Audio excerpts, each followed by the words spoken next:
O amor de Deus é incondicional. Deus nos fez justos em Cristo. A sua palavra é a verdade e o alimento. A sua graça é abundante para todos aqueles que não merecem.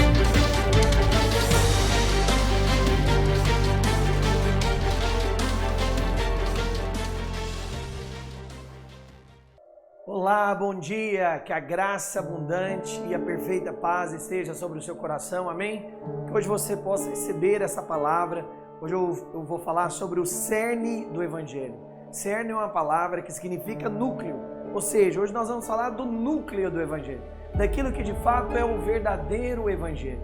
Nós sabemos aí que muitos e várias pessoas aí no mundo têm pregado o Evangelho muitas vezes misturado, ou, como diz Paulo, um evangelho adulterado. E a Bíblia diz que todo evangelho que não for pregado, que não seja o evangelho da graça, essa pessoa seja anátema. Porque Deus, Ele tem um evangelho para nós. E evangelho significa boas novas. E a boas novas é que Cristo resolveu tudo entre você e Deus. Cristo é a solução para todas as coisas. Se você precisa de sabedoria, Cristo é a sua sabedoria. Se você precisa de discernimento, Cristo é o seu discernimento. Se você precisa de libertação da pornografia, da masturbação, da fornicação, Cristo é a sua libertação. Então, quanto mais nós entendemos de Cristo e do seu Evangelho, mais vida plena nós vivemos. Lá em Romanos, capítulo 5, verso 17, a Bíblia diz algo muito precioso, que de fato é uma chave para nós. Ele diz o seguinte, Romanos 5, 17, se pela ofensa de um, ou seja, Adão, e por meio de um só reinou a morte, muito mais os que recebem a abundância da graça, ou seja, recebem, não conquistam, e o dom da justiça reinarão em vida por meio de um só, a saber, Jesus Cristo. Meu querido, ter uma vida fundamentada no Evangelho de Jesus Cristo te torna inabalável. Quanto mais você conhecer do Evangelho de Jesus Cristo, mais você se torna inabalável. Porque nós temos muitas pessoas hoje desviadas, desanimadas, incrédulas, porque elas não estão pautadas e fundamentadas no verdadeiro Evangelho. Elas estão fundamentadas em um Evangelho misturado. E muitos pastores pregam o Evangelho misturado. Pregam o Evangelho cheio de regras, cheio de lei, onde a minha igreja é minha lei. Na verdade, nós não deveríamos ter tantas regras nas igrejas igual temos hoje. As igrejas são cheias de regras, porque esse é o caminho do vencedor. Porque se você fizer assim, assim, assado, você é vencedor. Porque você tem que relacionar desse jeito. Porque você tem que passar por esse caminho. Meu querido, toda igreja deveria apenas mostrar Jesus. O alvo de toda igreja, como o próprio Paulo diz, as igrejas mostram a glória de Cristo. Lá em 2 Coríntios, capítulo 8, verso 23. Olha o tanto que é importante isso que Paulo fala a Timóteo. Vamos ler? Fala o seguinte. Olha, quanto a Tito, é meu companheiro e cooperador convosco. Quanto a nossos irmãos, são mensageiros das igrejas e glória de Cristo. Ou seja, as igrejas são mensageiras da glória de Cristo. Nós não estamos aqui, irmãos, amados, pastores, líderes, para colocar fardos pesados, regras sobre pessoas.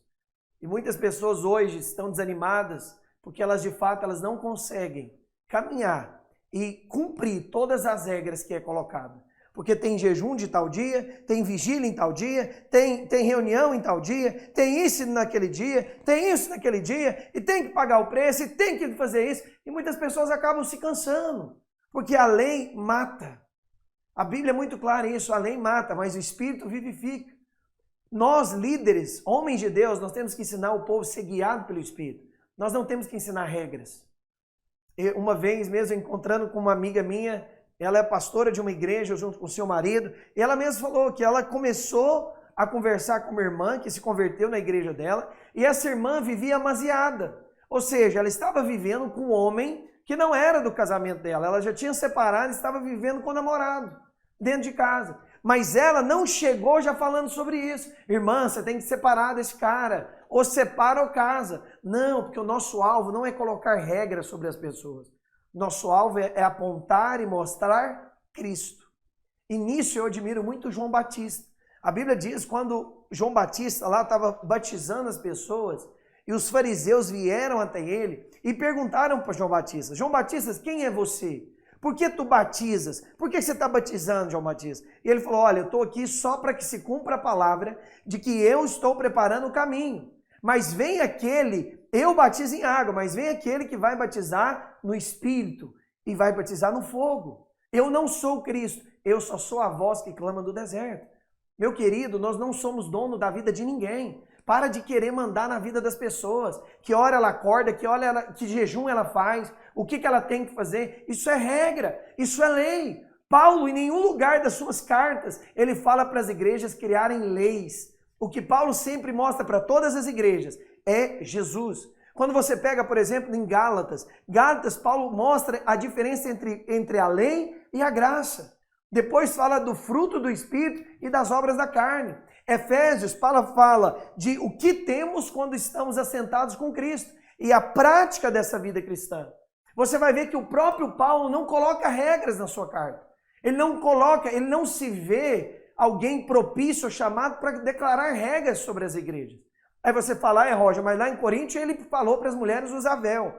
Ele falou, ele recomendou. Eu vos recomendo, irmãos. Mas você nunca viu Paulo falando, eu mando vocês fazer isso.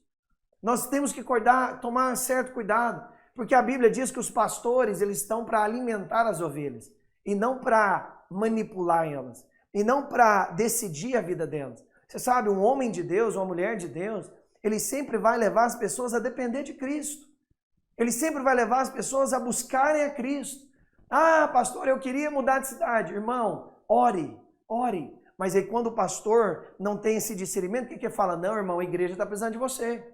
Fica aqui, não vai embora. Cuidado, olha a obra. Mas o homem de Deus, ele sempre aponta para o Espírito, tá me ouvindo?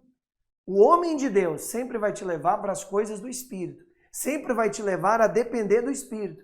O homem que te leva a depender dele, ele está sendo carnal. E essa não é a vontade de Deus. É lógico que nós podemos pedir conselhos, mas a direção certa vem do Senhor. A resposta certa vem do Senhor. A resposta para os nossos planos. O homem faz plano, mas a resposta certa vem do Senhor. Por isso nós, como líderes, temos que ensinar as pessoas a ouvirem a Deus, a perceber o Espírito, a perceber a vontade de Deus para si. E não tentar controlar a vida das pessoas. Os pastores, na verdade, são chamados simplesmente para cuidar de pessoas, para alimentar pessoas, e não simplesmente em mandar nelas, e não simplesmente em querer decidir a vida delas. Aleluia! Amém? Você está comigo nessa manhã? Você está aprendendo? Eu estou lembrando aqui de um versículo, eu quero muito que a gente possa ler, e ele está lá... Bom, assim que eu lembrar aonde ele está, eu falo aqui para vocês. Mas, meu querido, preste atenção nisso. Independente do que você tem passado, independente dos seus vícios, das suas quedas, dos seus receios, dos seus erros, ou até mesmo do nível de abatimento que você se encontra hoje. Eu vou te falar, eu quero te encorajar a crer no Evangelho e dizer hoje, nessa manhã, eu sou abençoado e sou amado por Deus. Independente das suas quedas, independente de como você está hoje, independente de como você chegou nesse culto hoje, independente de como foi sua semana, se você bateu o carro, se você perdeu dinheiro, se pessoas que estavam te devendo não pagou, se isso te trouxe um nível de abatimento, independente disso, eu quero que você fale, eu sou abençoado e amado pelo Senhor. Meu querido, o Evangelho da Graça, ele vai te libertar, ele vai de fato trazer libertação para você e ele vai te manter livre também. O Evangelho, a Bíblia é muito clara sobre isso. O Senhor, ele mostra, e a Bíblia nos ensina, que não é o dinheiro, não é a fama, não é o psiquiatra, o psicólogo, ou uma nova viagem que vai fazer da sua vida uma vida poderosa. A Bíblia nos ensina, lá em Romanos, capítulo 1, verso 16, que o Evangelho é o poder de Deus. O Evangelho não é uma historinha de Deus para os homens. O Evangelho não é uma história de Jesus para os homens. Quando Jesus ele veio, quando ele deixou, com base lá em Filipenses, fala que ele deixou a sua glória. Ele veio então, sabe, abrindo mão da sua glória. Tem até um cântico, né? Abriu mão da sua glória, se esvaziou, servo tornou. Eu acho isso fantástico. Porque esse é o Evangelho, é o Senhor magnífico, altíssimo, grande, abrindo mão da sua glória e vindo morar conosco, e vindo servir, e vindo lavar o pé de pecadores, e vindo abraçar prostitutas, e vindo almoçar na casa de Zaqueu. E o Senhor é aquele que estava no meio de nós. Aleluia! Por isso, meu querido, presta atenção nisso que eu vou te falar. O cerne do Evangelho é a justificação pela fé. Eu vou te explicar isso. Vamos ler lá, Romanos capítulo 1, verso 16. Porque o Evangelho, pois não me envergonha do Evangelho. Porque ele é o que, irmãos? É o poder, é o dunamis de Deus para a salvação de todo aquele que nele crê. Primeiro no judeu, também do grego. Então o Evangelho, Paulo está dizendo para os romanos, porque eu não me envergonho do Evangelho. Eu não tenho vergonha do Evangelho. Por que eu não me envergonho? Porque ele é o poder. Presta atenção nisso, o Evangelho não é uma história a ser contada. O Evangelho é o poder de Deus para a salvação. E essa palavra salvação não é só salvação do inferno, é libertação, é prosperidade, é cura, é milagres, é discernimento, é transformação, é abundância. Porque o Evangelho é o poder de Deus para a salvação de todo que nele crê, primeiro do judeu e depois do grego. O Evangelho, meu querido, não é uma religião a ser seguida. O Evangelho não é uma doutrina apenas a ser ouvida. O Evangelho é poder de Deus, é dunamis de Deus. Você tem uma coisa que eu e você precisamos na nossa vida, é o dunamis de Deus, é o poder de Deus. Porque o Evangelho, quanto mais eu escuto o Evangelho da graça, e não o Evangelho adulterado, mas o Evangelho da graça, mais poder de Deus eu vou viver na minha vida. Muitos falam, Roger, eu não dou conta de vencer o pecado, nem eu. Ninguém dá conta em si mesmo, mas a palavra de Deus diz que o Espírito vence por nós. Quanto mais eu estou cheio dessa vida, desse Evangelho, quanto mais eu conheço Jesus e a sua graça, Ele vai viver isso por nós.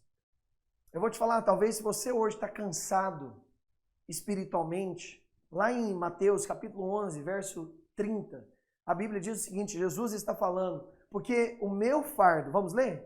Porque o meu jugo é suave. E o meu fardo é leve. Por isso a vida com Deus, meu querido, é leve e é suave. Mas a vida do pecado está lá em Provérbios, capítulo 13, verso 15. A Bíblia diz que o caminho dos pérfidos, ou seja, dos pecadores, ele é intransitável, ou seja, difícil. Vamos ler esse versículo? A boa inteligência consegue favor, mas o caminho dos pérfidos é intransitável. Talvez você pode olhar para a vida de um ímpio e acreditar que a vida dele é melhor que a sua. Você pode olhar e achar lá, ele está indo na boate, está ficando com um monte de homem, ficando com um monte de mulher, se encaixaçando, ficando louco. A vida dele deve ser muito melhor que a minha. Você está muito enganado, meu querido, porque a Bíblia diz que o caminho dos pérfidos é intransitável. Sabe o que é isso? Pesado, ruim, angustiante. Ele fica feliz, entre aspas, naquele momento. Mas e depois? E o dia da manhã? E depois que ele ejacula? Como é que é a vida dele? E a Bíblia diz que andar com Deus, o jugo é suave e o fardo é leve. Andar com Deus não pode ser peso. Eu vou te falar, o dia que a sua espiritualidade, o dia que andar com Deus estiver sendo pesado, é porque você não está andando com Jesus. Você está andando com homens ou você está andando com a lei, mas não com Jesus. Porque ele deixou muito claro. É interessante que durante os 3 anos, você não vê nenhum dos discípulos reclamando de andar com Jesus. Você não vê nenhum deles falando, não, mas é muito duro andar com Jesus. Mas é muito ruim andar com Jesus. Por quê? Porque eu tenho certeza que era muito leve andar com Jesus. Era muito leve. A gente tem pastores hoje que se você não for numa vigília, eles te removem até da posição. Pois Jesus, meus queridos, quando estava lá, ali no monte, para orar, no Monte das Oliveiras, e os discípulos dormiram, e ele ali para ser crucificado, os discípulos dormiram, ele falou, por que sois tímidos? Não consegue orar nem uma hora, mas Jesus não despachou eles, não mandou eles embora. Ao contrário, Jesus os abraça. Quantas pessoas descartam outras pessoas dentro de uma igreja ou instituição Porque elas não fazem aquilo que você acha que elas têm que fazer. Porque elas não conseguem suprir aquilo que o imperador lá está colocando para que todos façam. Cuidado, porque andar com Deus não pode ser pesado. Eu não estou dando indireta para nenhuma igreja, eu não estou falando nada disso. Eu só estou te mostrando que, infelizmente, existem sim pessoas que estão transformando o evangelho em algo pesado. Transformando o evangelho em algo ruim, onde as pessoas não têm alegria de andar com Jesus, onde as pessoas não têm alegria em poder levantar e ler a palavra, onde as pessoas não têm alegria em compartilhar algo da parte do Senhor, onde tudo é muito pesado. Oh, Jesus, que o Senhor nos dê a graça de entender que andar com o Senhor é leve, que não existe lei, meu querido, não há nada mais que você possa fazer para Deus te amar mais, mas também não há nada que você possa fazer para Deus te amar menos. Deus decidiu te amar, você é o instrumento do amor de Deus, Deus ama você. E Jesus, uma vez, na oração, ele fala isso, que Deus nos ama assim como Ele ama Jesus. Você tem noção disso? A Bíblia fala que Deus te ama assim como Ele ama Jesus. Ou seja, é um grande amor. É um grande amor. Aleluia. Quanto mais você entende do Evangelho verdadeiro e não do Evangelho adulterado, mais você pode ver e viver uma vida em abundância. Mais você pode ver e viver uma vida em abundância. Você sabe, nós temos dois discípulos que falam muito dessa maneira de andar com Deus. Nós temos Pedro, que o nome já fala pedra, e pedra lembra da lei. E nós temos João, que é amado, que é agraciado. A gente percebe que Pedro é sempre aquele cara que trabalha com a espada. Você vê ali quando Jesus é preso, ali à noite, ele pega a espada e corta a orelha de Malco, porque ele estava achando que o evangelho era isso, é lutar por uma causa. O evangelho não é lutar por uma causa. O evangelho, meu querido, é contar sobre o verdadeiro Jesus, que morreu e trouxe libertação e cura para mim e para você. Nós não temos causas a serem defendidas. A Bíblia não fala que nós somos advogados do Senhor. É o contrário, Ele que é nosso advogado. A Bíblia fala que nós recebemos poder de Deus para sermos testemunha, para testemunharmos do que Deus está fazendo na nossa vida, para testemunharmos a realidade do Evangelho. Antes eu era cego, Roger, mas agora eu vejo. Antes eu vivia na pornografia, mas agora eu sou livre. Antes eu não tinha vontade de ser pai, não tinha vontade de casar, mas agora eu quero, porque o Senhor restaurou de mim. Nós somos chamados para receber esse poder para viver, para sermos testemunha, para sermos a testemunha do Senhor. Amém? Que você entenda isso. Esses dias mesmo eu estava conversando com Deus e falei sobre isso, porque há uns 3 anos atrás eu nem pai mais eu queria ser. E eu até falei, Senhor, o mundo está cada vez pior. Eu estava falando, né? Quando a gente vê esse tanto de guerra, esse tanto de coisa. Falei, Senhor, o mundo está pior. Eu não quero ser pai. Imagina eu com 5 filhos. Imagina o que vai acontecer com esses 5. O Espírito Santo falou uma coisa que me marcou muito. E eu quero compartilhar isso com você, algo pessoal meu. O Espírito Santo falou comigo, Roger, a cada filho que você gerar hoje, é uma pessoa a mais na eternidade que você está colocando. A cada filho que você gerar hoje, é uma pessoa a mais que vai desfrutar uma eternidade inteira pela frente. Por isso, não tenha receio de ter filhos. Não tenha receio de produzir, de multiplicar, de frutificar a sua genética, a sua descendência. Aleluia! Porque a sua casa é abençoada. Você e sua casa servirá ao Senhor. Você e sua casa têm um selo do Senhor. Você e sua casa vão se dobrar diante do Senhor. Amém? Você que não queria ter filho, não poderia ter filho, eu quero declarar e profetizar, você terá sim filho. E você vai ser, na verdade, pai de muitos e mãe de muitos filhos, em nome de Jesus. Amém? Porque esse é o poder do Evangelho. O Evangelho não é uma religião a ser seguida. Não é uma história a ser contada. O Evangelho é experimentar o poder do céu aqui na terra.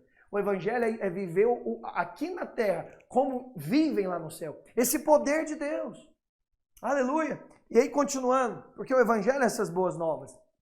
Continuando no verso 17, Romanos 1, verso 17. E tem algo aí poderoso. Porque ele fala o seguinte, presta atenção, vamos lá, Romanos 1, 17. Ele fala, visto que a justiça de Deus, esse versículo é muito poderoso. A justiça de Deus se revela no Evangelho. Como, Roger? De fé em fé. Como está escrito, o justo viverá por fé. A justiça de Deus se revela no seu comportamento. A justiça de Deus se revela no quão santo você é. A justiça de Deus se revela em qual igreja você frequenta. A justiça de Deus revela em qual tamanho é o seu dízimo. A justiça de Deus se revela em quantos anos de santidade vocês têm. Aleluia! Não, meu querido.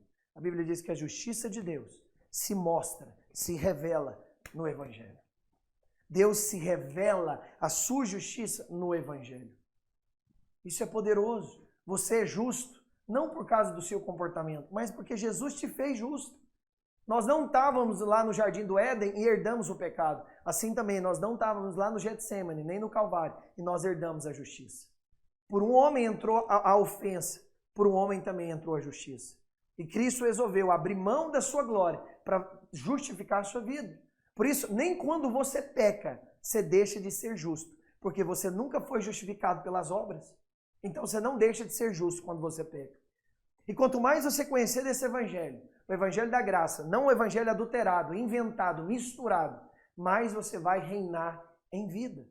Como eu disse para você no começo da palavra, Romanos 5, verso 17, ele diz que quanto mais recebemos, não conquistamos, a abundância da graça.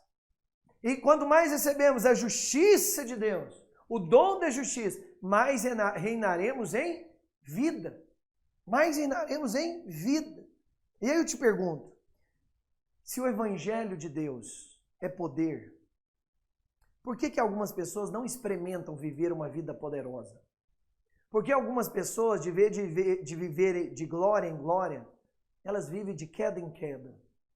Por que algumas pessoas não experimentam, de vez de viver um evangelho de alegria em alegria, vive de tristeza em tristeza?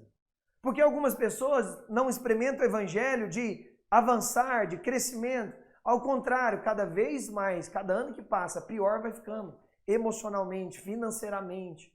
Os seus sonhos diminuem. Por que isso, Roger? Por que se o evangelho é poder de Deus, por que existem algumas pessoas que não experimentam esse poder? Eu acho interessante porque Judas, que foi o penúltimo livro do Novo Testamento, escrito antes de Apocalipse, aquele Judas que escreveu lá, tem 4 Judas no Novo Testamento que é relacionado. Mas aquele Judas que escreveu o Judas antes do Apocalipse, foi Judas irmão de Jesus.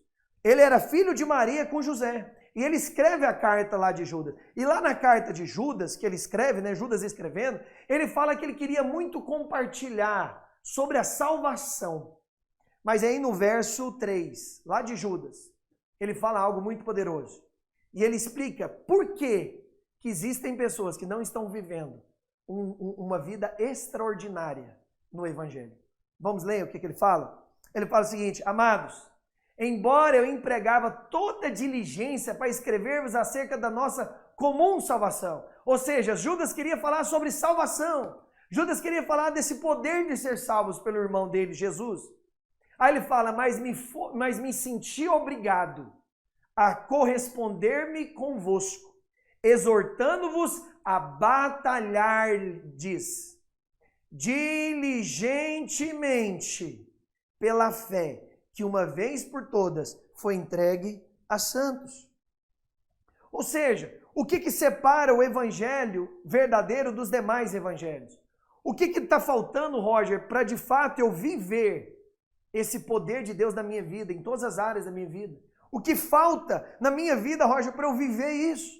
Qual que é a fé que a igreja deve insistir? Coloca novamente o versículo. Olha só o que Judas fala. Esse finalzinho é muito importante. Ele fala, olha, me senti obrigado a corresponder-vos convosco, exortando-vos a batalhardes. É uma batalha, diligentemente. Por quê, irmãos? Qual que é a nossa batalha? Pela fé, que uma vez por todas foi entregue aos santos. Ou seja, meu querido, o cerne do evangelho não é viver uma vida reta, não é viver uma vida de obras. O cerne do evangelho é batalhar todos os dias na sua mente sobre a justificação da fé. Por isso que lá em Romanos 1, verso 16 tem a ver com 17. Por isso que o primeiro fala, porque não me envergonho do evangelho, pois ele é poder de Deus. E no verso 17 ele entrega a chave do poder de Deus. A chave do poder de Deus é a fé na justificação. Você tem noção que não tem nada que você possa fazer a mais para ser mais justo? Você é tão justo como você vai ser no céu. E mais, você é tão justo como Jesus é justo. Ninguém pode crescer em justiça. Nós podemos crescer em santidade. Nós podemos cada vez mais ser mais santos. Mas nós não podemos ser mais justos. Porque a justiça nos foi dada. E Judas fala, olha irmãos, eu queria falar sobre salvação. Mas uma coisa eu percebi, para nós termos esse poder de Deus fluindo em nós, nós temos que batalharmos diligentemente pela fé. Pela fé. E aí Paulo complementa, o justo viverá pela fé. Abacuque também fala sobre isso. O justo viverá pela fé. Porque o justo, ele não vive simplesmente de promessas vagas. O justo não vive apenas de resultados financeiros. O justo vive pela fé. O instrumento dele é a fé. E quanto mais ele conhece, presta atenção nisso, quanto mais ele conhece de Jesus, mais fé ele tem. Quando nós olhamos, por exemplo, para a mulher hemorrágica, a Bíblia diz que ela estava ali 12 anos, saindo sangue sobre ela. Imagina 12 anos alguém menstruando sem parar. Uma mulher, sair sangue, o sangue na Bíblia significa vida. Ou seja, aquela mulher tinha 12 anos que ela perdia vida. Provavelmente aquela mulher não sonhava, não tinha filhos, aquela mulher estava sozinha, abandonada. Mas a Bíblia diz que ela, ouvindo falar sobre Jesus, ela enfrentou a multidão e tocou atrás de Jesus. O que aquela mulher fez demais? É simples, ela ouviu sobre Jesus e tocou em Jesus. Sabe o que eu acho fantástico? A Bíblia diz, quando ela tocou em Jesus, Jesus para e diz, mulher, a tua fé te salvou. O que aquela mulher fez? Nada. Simplesmente acreditou que Jesus era bom o suficiente para curar ela. Deixa eu te perguntar, você acredita que Jesus é bom o suficiente para te dar um casamento abençoado? Você acredita que Jesus é bom o suficiente para transformar a sua vida, para prosperar, para te dar sabedoria sobre os seus negócios, para te dar sabedoria para quitar suas dívidas, para aprender a lidar com dinheiro? Você acredita que Deus pode te dar sabedoria para você prosperar no seu ministério? Pois quanto mais você conhece a graça, mais Deus carimba como fé. A fé, meu querido, não começa em nós. A fé começa em Deus. Tanto é que a Bíblia diz que Ele é o autor, ou seja, Ele é o início. E Ele é o consumador da fé. Ele está no começo da nossa fé. E Ele está no meio da nossa fé. E Ele está no final da nossa fé. Porque Ele é o autor e consumador da nossa fé. Quanto mais eu conheço Jesus. Romanos, capítulo 10, verso 17. O que a Bíblia diz? Vamos ler lá. Romanos 10, 17. A Bíblia fala o seguinte, assim a fé vem pelo quê, irmãos? Vem eu tentar ter fé? Vem eu ler livro? Não. A fé vem pela pregação, ou seja, a palavra. E a pregação pela palavra de Cristo. Em outras palavras, quanto mais Cristo eu vejo, quanto mais Cristo eu conheço, quanto mais Cristo eu me envolvo, mais fé eu vou ter. Porque a fé está nele. Quanto mais de Jesus eu busco, quanto mais de Jesus eu vejo, mais fé eu tenho. Fé não é uma coisa que começa no homem e termina em Deus. Fé é algo que começa em Deus e termina em Deus. Está me ouvindo? Fé é algo que começa em Deus. Quanto mais eu conheço a pregação de Cristo, mais fé eu vou ter. Fé para curas, fé para milagres. Eu quero te falar, você que estava na cama aí durante 1 ano, 2 anos, em nome de Jesus, hoje você vai levantar da sua cama e você vai ter os melhores dias da sua vida. Apenas conhecendo a Jesus. Apenas conhecendo a Jesus. Aleluia. Como, olha, eu vou te falar algo que eu estava percebendo essa semana e eu fiquei muito impactado com isso. Quando você vê a vida de Jesus, quando a gente vê, eu estava lendo isso nos evangelhos, quando que Jesus irou? Você percebeu que horas que a Bíblia diz que Jesus ficou irado? Aí muitos vão dizer, lá em João 2, Roger, quando a Bíblia diz que Jesus entrou no templo, ali no começo do templo, no átrio do templo, e ele viu os cambistas, e ele então pegou um chicote e bateu, e aí Jesus está virado. Nós contamos essa história como se Jesus tivesse irado. Mas se você ler lá em João 2, a Bíblia não fala que Jesus está virado. Se você ler, a Bíblia não fala que Jesus está virado. Nós achamos, nós implementamos essa palavra, que Jesus irado, mas não está isso na Bíblia. Agora, só existe um lugar na Bíblia, nos 4 evangelhos, que a Bíblia diz que Jesus se irou. Você acredita nisso? Só existe um lugar na Bíblia que a Bíblia fala que Jesus irou-se dos evangelhos. Está lá em Marcos capítulo 3. Vamos abrir lá, Marcos 3.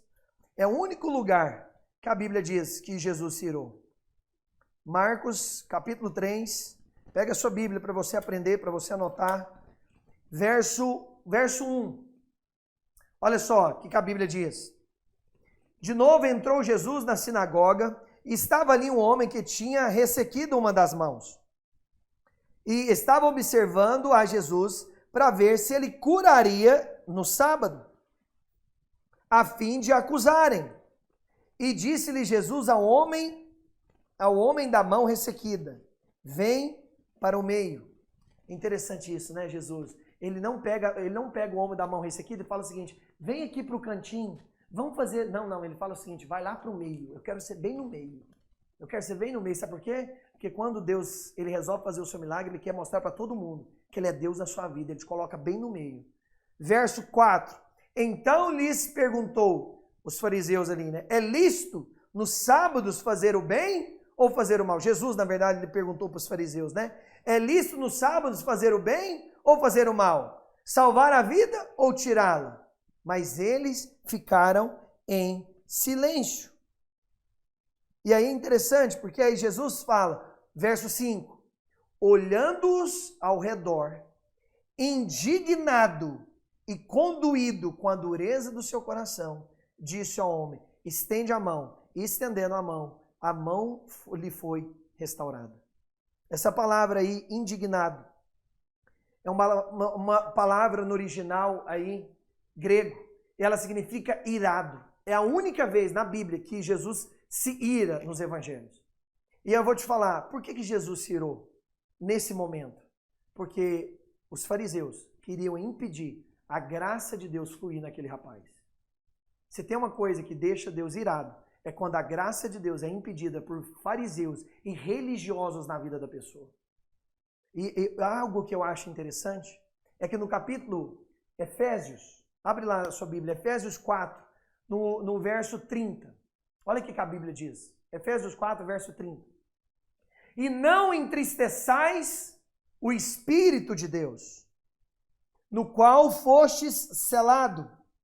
No qual fostes, o que, irmãos? Selados, para dia da redenção. Aleluia. Deixa eu te falar algo, irmãos. Presta atenção nisso que eu vou te dizer. Essa mesma palavra, entristecido, em Marcos 3, verso 5, a palavra de Deus diz que Jesus ficou indignado, ou seja, irado, condoído. Pasme, presta atenção nisso. A mesma palavra traduzida para aquela parte é a mesma palavra para essa. Só muda o sul. Lá é suleto e aqui é lupeu. Só muda essa parte. Interessante. É que o Espírito Santo se entristece com a mesma forma que Jesus entristece. Porque Jesus e o Espírito Santo é a mesma pessoa. Se o Espírito Santo entristece por algo, Jesus entristece também. E sabe por que o Espírito Santo entristece? Vamos olhar no verso 29, Efésios 4, verso 29. Olha o que ele diz. Efésios, olha só. Não saia da vossa boca nenhuma palavra torpe, e sim unicamente a que for boa para edificação, conforme a necessidade, e assim transmita o que, irmãos? Transmita graça aos que ouvem. Verso 30. Não entristeçais o Espírito Santo. Ou seja, a maneira que você entristece o Espírito Santo não é quando você peca. Está me ouvindo? É quando você não fala da graça de Deus. A maneira de entristecer o Espírito Santo é quando você não fala da graça de Deus. Quando você não fala da graça de Deus, o Espírito Santo entristece.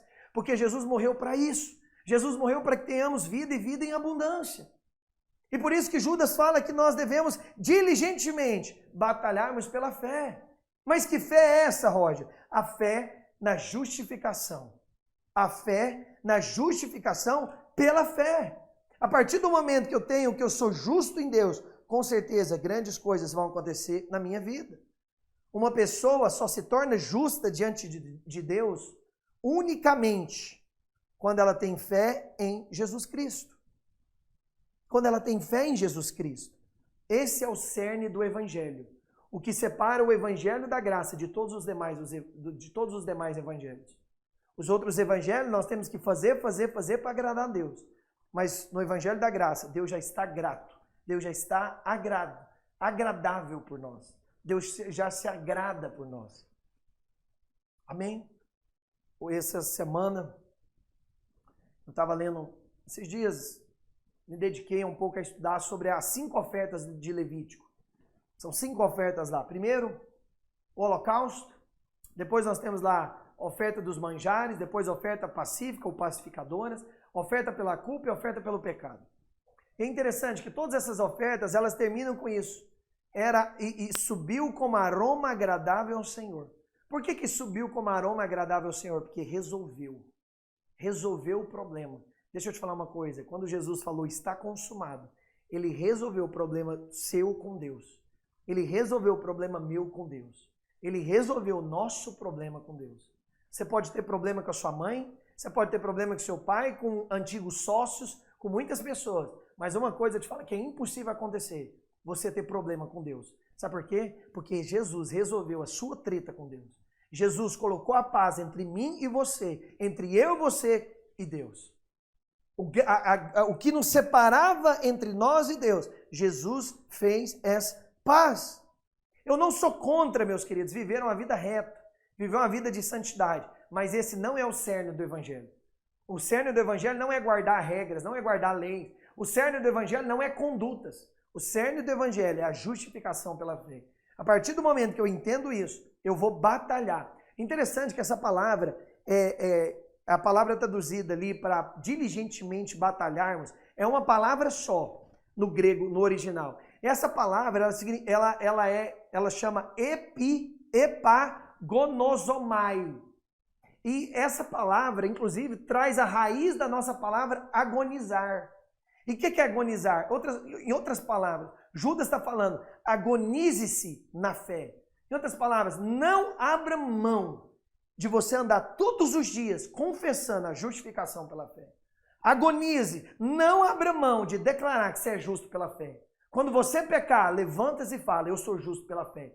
Quando você errar, tropeçar, levante-se naquele momento e de vez de apenas chorar, levante-se e fala, eu sou justo pela fé. Cristo me fez justo.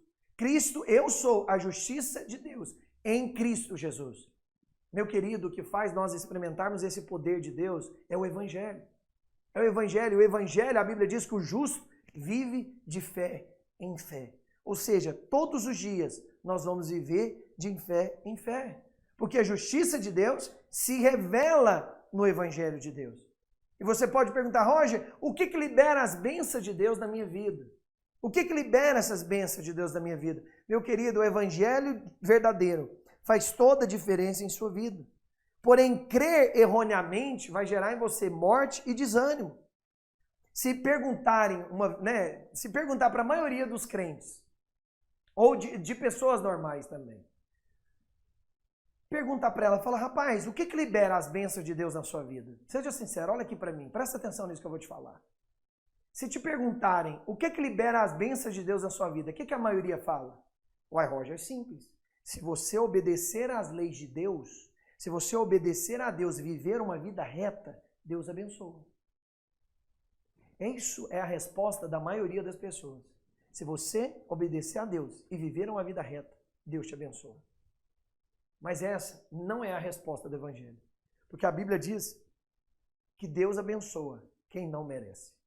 A graça não é para quem merece. A lei trabalha com merecimento. Você fez, você levou. A graça é, você não fez, mas Cristo fez por você, então você levou do mesmo jeito. Amém? O que libera as bênçãos de Deus sobre você não é o seu comportamento, é a sua fé em Jesus. É a sua fé em Cristo Jesus. Quanto mais fé em Cristo Jesus você tem, mais o Senhor libera as bênçãos de Deus sobre a sua vida. Somente ouvir e crer sobre o Evangelho da graça vai te libertar e vai te levar a viver uma vida vitoriosa sobre o pecado, o vício e todo o cativeiro. Amém? Porque Deus abençoa quem não merece.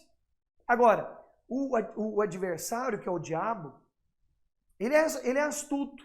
E ele com certeza quer nos fazer separar da simplicidade do evangelho. Eu gosto muito dessa parte, onde Paulo fala que nós não podemos apartar da simplicidade do evangelho.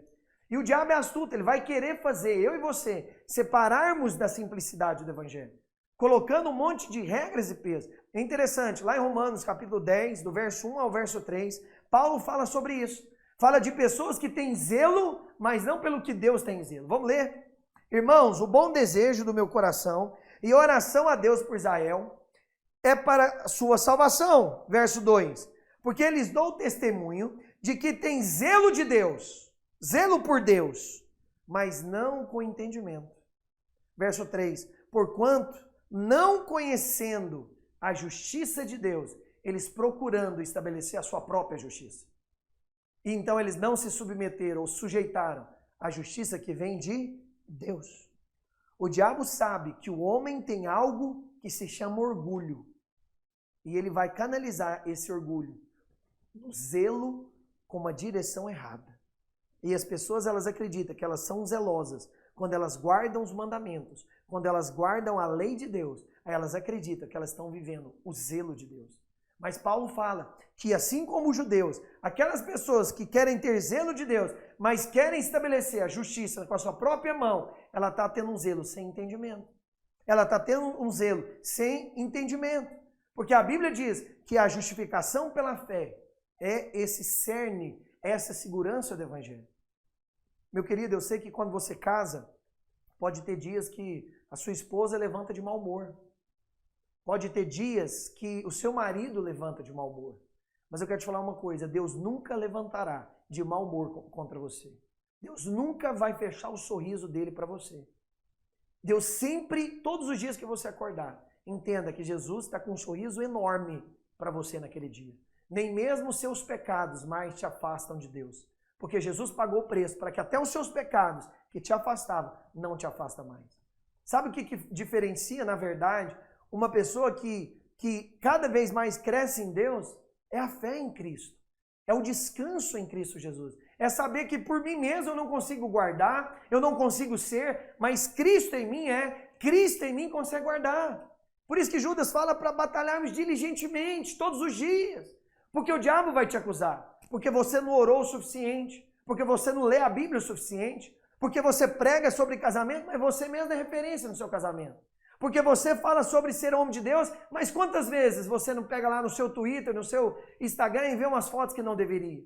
E o diabo, querendo impregnar um zelo errado na sua vida, coloca um monte de lei para deixar você mal. E aí, meu querido, se você não tem a justificação pela fé, você sempre vai estar devendo Deus alguma coisa. Está me ouvindo? Sempre você está em dívida com Deus. E a pior coisa que tem, irmãos, é quando você deve a alguém e essa pessoa está na sua frente. É muito constrangedor. Você não quer estar perto de pessoas que você deve. Por quê? Porque quando tem alguém que você deve, você fica desconcertado. É assim também com Deus. Por que muitos não querem fluir em Deus diariamente? Porque eles sempre estão achando que eles estão devendo a Deus. Que eles não oraram o suficiente. Porque eles não leram a Bíblia o suficiente. Porque eles não andaram em santidade o suficiente. Porque eles não entregaram o dízimo daquele mês o suficiente. Porque eles eles são procrastinadores. E então eles não têm paz para com Deus. Oh, Jesus, que Deus te traga a convicção que está tudo em paz com Deus. Que está tudo resolvido com Deus. Amém? Lá em Tiago, capítulo 2, verso 24. Alguém pode perguntar, né? Mas Roger, tudo bem, você está falando então o cerne do evangelho é essa justificação aí pela fé. Mas a Bíblia não diz também que nós somos justificados pelas obras? Nós não precisamos fazer nada então?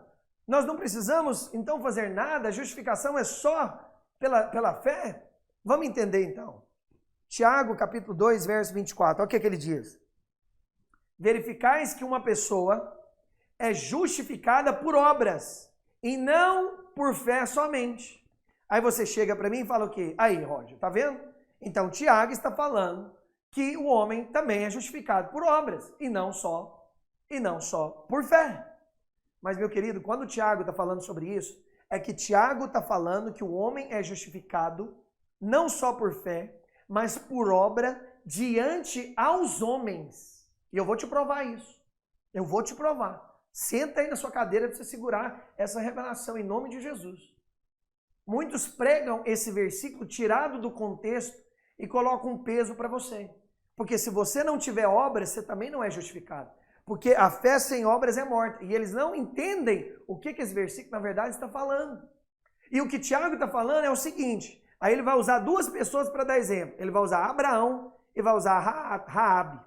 E nós vamos entender isso. E aí Tiago chega e fala, olha, porque a fé sem obras, ela é morta. Vamos ler de novo? Tiago 2:24. Vedes então que o homem é justificado pelas obras, e não por fé somente. O que Tiago está querendo dizer com isso daí, irmãos? Tiago está falando o seguinte, aquele que verdadeiramente crê em Jesus, no Evangelho, ele vai produzir obras de justiça. Presta atenção. Se eu creio na justiça de Deus, eu produzo obras de justiça. Mas produzir obras de justiça não me faz justo. Está me ouvindo? Quando eu creio na justiça de Deus, então existem obras de justiça. Eu vou amar as pessoas, eu vou investir em pessoas, eu vou dedicar tempo às pessoas, eu vou me envolver com a igreja, eu quero que o ministério cresça, eu vou me dispor para a igreja, eu quero investir meu dinheiro, meu tempo, minha família na igreja. Então, a partir do momento que ele entende que ele é justo, ele vai ter obras de justiça. Mas as obras de justiça não te fazem justo. E o que Tiago está falando é que quando você de fato crê, isso vai ser exteriorizado.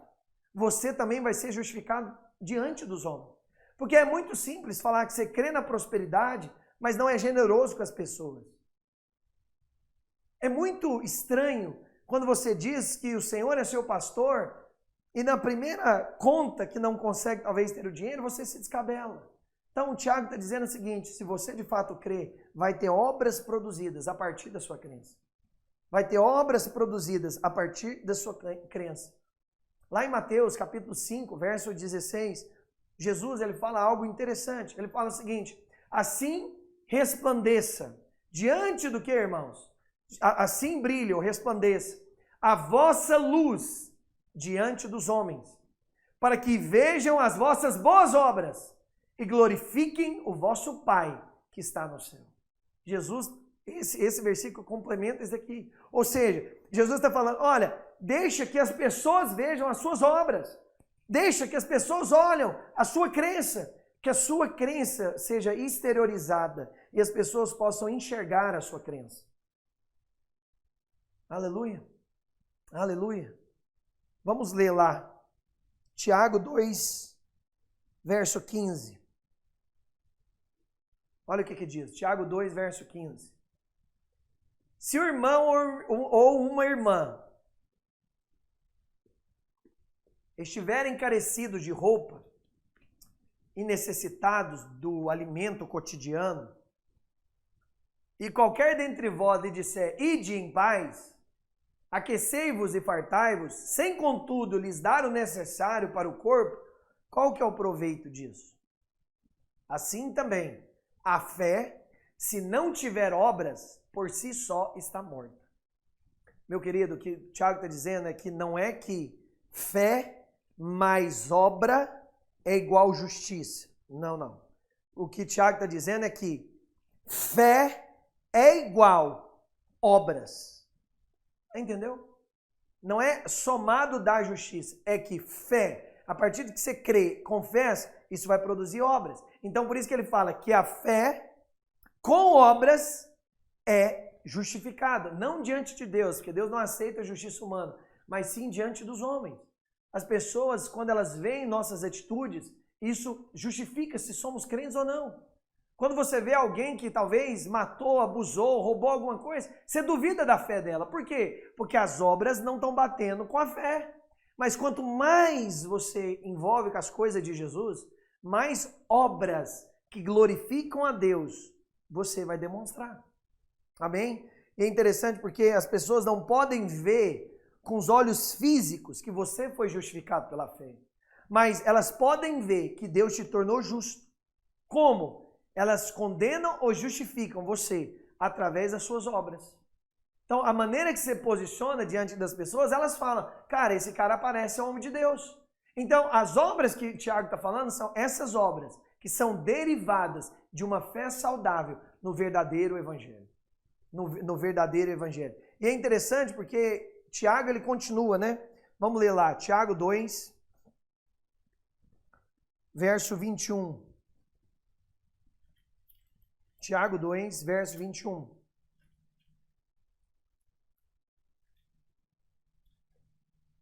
Olha o que diz. Não foi por obras que Abraão, o nosso pai, foi justificado, quando ofereceu sobre o altar o próprio filho Isaque? Até o 25. Vamos lá. 22, né? Vês como a fé operava juntamente com as suas obras. Com efeito, foi pelas obras que a fé se consumou. E se cumpriu a escritura, a qual diz, ora, Abraão creu em Deus, e isso lhe foi imputado para a justiça, e foi chamado de amigo de Deus. Verificais que uma pessoa é justificada diante das pessoas, para você entender, por obras, e não por fé somente. Não é só falar apenas na frente das pessoas que você crê. Tiago está falando que as suas obras vão falar também, de fato, a fé que você tem. Eu acho isso muito legal, muito interessante, porque Tiago ele usa duas pessoas para falar sobre a justificação diante dos homens. A primeira pessoa, ele fala sobre Abraão. E ele fala que Abraão também foi justificado por obras. Só que, olha que interessante. A Bíblia diz que Abraão foi justificado por Deus quando ele creu em Deus lá em Gênesis 15. Mas quando Isaque nasce, que foi bem depois, Isaque vai ser colocado como sacrifício em Gênesis 21. Ou seja, depois de 6 capítulos, praticamente. Em Gênesis 21, que aí sim que vai ter Abraão levando Isaque para lá. Ou seja, Abraão foi justificado antes mesmo de Isaque nascer. Então não tem como falar que Abraão foi justificado porque quis sacrificar Isaque. Está me ouvindo? Está entendendo essa parte? Eu vou repetir para você entender. A Bíblia não está dizendo que Abraão foi justificado porque entregou Isaque. Não, porque foi lá em Gênesis 15 que Abraão foi justificado. Mas foi em Gênesis 21 que ele ofereceu Isaque, 17 anos depois. Quando Isaque tinha 17 anos de idade, que ele foi para o Monte Moriá. Ou seja, presta atenção nisso. Se Abraão creu aqui, essa fé se manifestou em obras aqui. Então, a obra que Tiago está falando é uma consequência de uma fé. E não uma somatória dela. Aleluia. Aleluia. Isso é poderoso. Isso é poderoso entender. Quando a gente vê, por exemplo, Raabe, aí vamos continuar. No verso 25. Ele diz o seguinte, de igual modo, não foi também justificado por obras a meretriz Raabe, quando acolheu os emissários e os fez partir por outro caminho? Interessante, porque a história de Raabe está lá em Josué, capítulo 2, do verso 1 ao verso 21. Eu não vou ler com você, eu vou só te explicar. A Bíblia diz que Josué, filho de Num, mandou 2 espias lá para Jericó.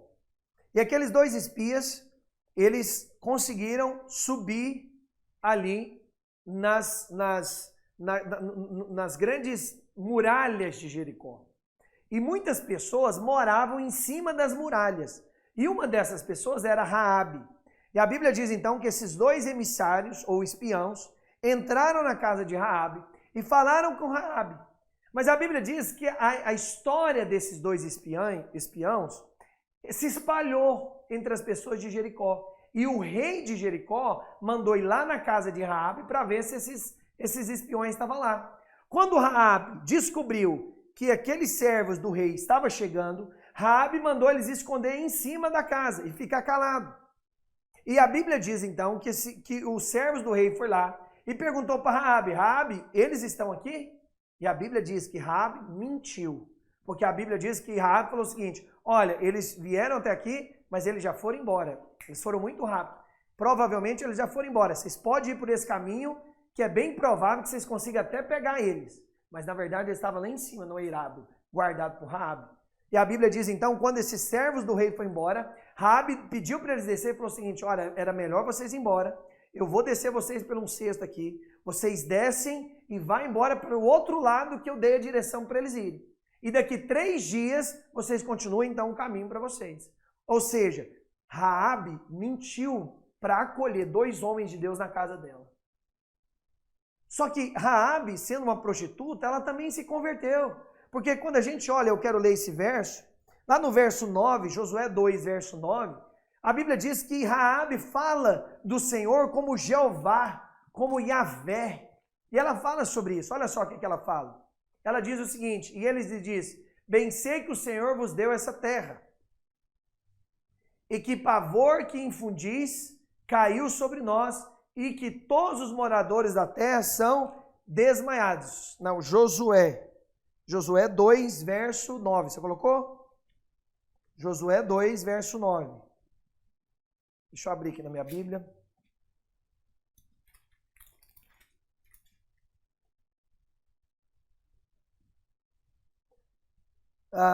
Verso 10, vamos, não, pode ser o 9, diz o seguinte, exatamente, ó. Bem sei que o Senhor vos deu essa terra. Essa palavra Senhor aí significa Yahvé, ou seja, provavelmente ela cresceu ouvindo sobre o Senhor. E neste momento então, Raabe declara sobre o Senhor. E eu creio que neste momento então Raabe se converteu. Raabe então, uma mulher de Deus, declara sobre a fé em Deus. Ela era uma mulher de Deus. Ela era uma prostituta. E agora ela com certeza vai ter essa experiência com o Senhor ali no Antigo Testamento. E Tiago usa ela como exemplo, como alguém que teve obras mediante a fé dela. Agora, meu querido, se você considerar que atos justificam alguém diante de Deus, nós não podemos falar que os atos de Abraão e Raabe são saudáveis para justificar eles diante de Deus. Porque Abraão ia cometer um assassinato e Raabe cometeu uma mentira. Como que esses 2 atos são justificados diante de Deus? Então, o que Tiago está querendo falar, está muito claro, não é que a justificação é pelas obras, mas é a partir do momento que você crê, isso vai se manifestar em algum momento na sua vida. Isso vai se manifestar em algum momento na sua vida. Esses, com certeza, tanto de Abraão como de Raabe, não são bons exemplos de ato moral, porque uma mentiu e o outro quis matar o filho, assassinar o filho. Tudo bem que foi Deus que pediu, mas ele iria fazer isso. Não podemos falar que isso são obras que justificam alguém. É o contrário, são obras que envergonham alguém. Mas esse que é o bom. As mudanças acontecem em nossas vidas quando entendemos e acreditamos que tudo já foi feito na cruz e que Jesus quer derramar graça abundante sobre nós. Lá em Romanos capítulo 5, verso 1, eu já estou encerrando aqui a minha palavra no dia de hoje. A Bíblia diz o seguinte, a Bíblia fala, justificados, pois, como, irmãos? Mediante a fé. Temos paz com Deus por meio do nosso Senhor Jesus Cristo. Ou seja, nós somos justificados apenas mediante a fé. E quando nós cremos nessa justificação pela fé, a Bíblia diz que nós somos feitos justos. E somos feitos justos, nós temos paz para com Deus. Essa palavra inteira foi só para te falar que o que vai fazer você receber bênçãos de Deus todos os dias na sua vida, o que vai fazer você perseverar até o último segundo da sua vida, é você ter convicção da sua fé. Por isso que Paulo fala, completei a carreira, guardei o quê? Guardei a fé. Paulo poderia guardar muita coisa. Paulo poderia guardar as cartas que escreveu. Paulo poderia guardar os testemunhos que viveu, o lenço que ele curou. Mas a Bíblia diz que Paulo, encerrando a sua vida, ele fala que guardou a fé. Porque, meu querido, se você quiser até o final da sua vida andar com o Senhor, experimentar curas, milagres, experimentar coisas poderosas em Deus, se tem uma coisa que você tem que batalhar diligentemente e guardar, é a fé. É a fé nesse evangelho da graça, é a fé da justificação pela fé, que vai fazer da sua vida e da sua vida com Deus uma vida de vitória. Nunca se chegue diante de Deus por justiça própria. Nunca se chega diante de Deus achando que você é alguma coisa. Chega sempre acreditando nesse poder, nessa paz, nessa justificação. Meu querido, você não deve nada para Deus. Temos paz com Deus. Então, se você tem paz com Deus, você pode ter ousadia. Você pode ter ousadia em pedir, você pode ter ousadia no orar. E eu quero encerrar falando uma coisa. Interessante, porque não existe nos mandamentos uma lei para você orar. Já percebeu isso?